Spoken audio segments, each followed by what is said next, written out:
Fellow South Africans, I am honored to share our government's message with you during this 2016 festive period. On the 10th of this month, we celebrated the 20th anniversary of the signing of our Constitution.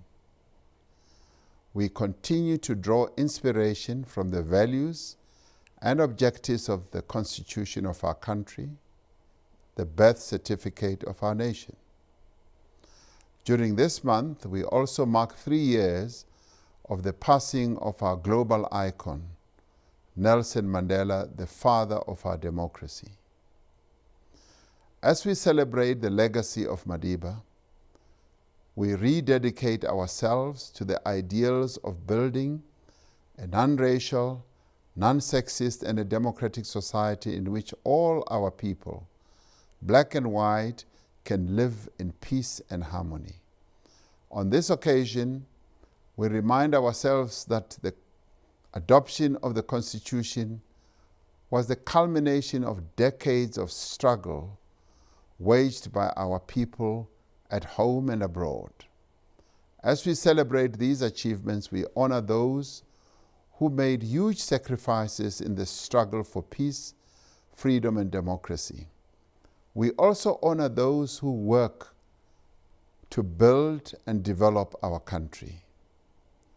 As we mark this milestone, we rededicate ourselves to the core values of our Constitution.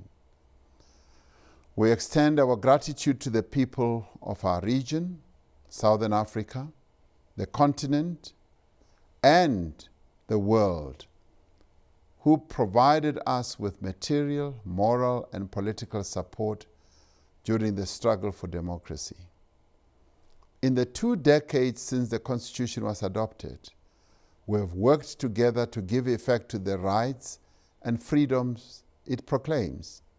Together, we have lifted millions of our people out of poverty and provided houses, electricity, water, and sanitation to millions of households. We have built, equipped, and staffed new hospitals, new clinics, schools, and colleges. For much of the last 20 years, we have had a growing economy that, together with our transformative policies, has provided many opportunities to our people, and those who never had opportunities before now have them. As a nation, we are hard at work to develop our people through education and training, to improve their lives through quality health care and social support, and to grow our economy by expanding our productive capacity. This year, we have sustained our investment in transport, energy, telecommunications, and water infrastructure. Our country has become more attractive as a destination for investment. This has come about and has been done through the creation of special economic zones in a number of places in our country, the establishment of Invest South Africa to assist investors in getting projects going faster, and through targeted investment and incentive programs. Through joint efforts of government and business and labor, we are hard at work to increase investment opportunities, support small, medium enterprises, address youth unemployment, and maintain South Africa's investment grade status. Deliberations among the social partners on the introduction of a national minimum wage are nearing conclusion, with most stakeholders supportive of the proposed wage of 20 Rand per hour. The introduction of a national minimum wage will go a long way in reducing wage inequality and poverty.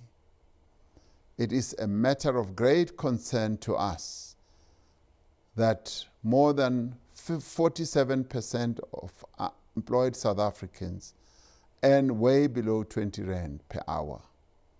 We are grateful for the efforts made by leaders of business, labor, and communities to develop a common approach to these critical issues facing our country.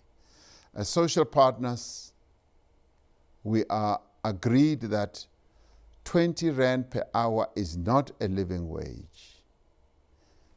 Social partners consider this as a starting point to reduce wage inequality in South Africa. In 2016, we continued to work to improve the health and well-being of our people by intensifying our efforts to end AIDS and TB. We have provided antiretroviral treatment to well over 3.4 million South Africans infected with HIV. We have significantly reduced mother-to-child transmission of HIV and look forward to zero transmission in the next few years. Working together with our social partners, we have embarked on major campaigns to prevent new infections, particularly amongst adolescent girls and young women. There are social trends like older men having sex with younger women, which undermine our prevention efforts as young girls become targets of macho mobile men with money. We are nevertheless certain that working together, we can create an AIDS-free generation in our lifetime, especially if we empower our girls and young women through education and economic opportunities. To all the young people in our country, please remember to condomize. Never engage in risky sexual behavior. Fellow South Africans, if we are to succeed in building an inclusive economy, we need to ensure that the youth of our country can access affordable quality education. In this regard, government will continue to work with all key role players in the education sector to resolve challenges of access and transformation that have been presented to us by the student movement. Let me take this opportunity to congratulate the class of 2016 as they anticipate their final matric results. We remain convinced that you will help to build on the success of previous classes in making our country proud. Compatriots, one of our major concerns as a nation remains the high number of fatalities arising from road accidents. We therefore call on all road users and pedestrians to obey the rules of the road, don't drink and drive, and please arrive alive. Let us work together with all our law enforcement agencies to ensure we are all safe during this festive season. We wish you all a Merry Christmas, as well as a joyous period with your family and friends. I thank you. Ngiyathokoza, ngiyabonga, ngiyaleboga, ndiyalibua, nakhenza. Bye, danki.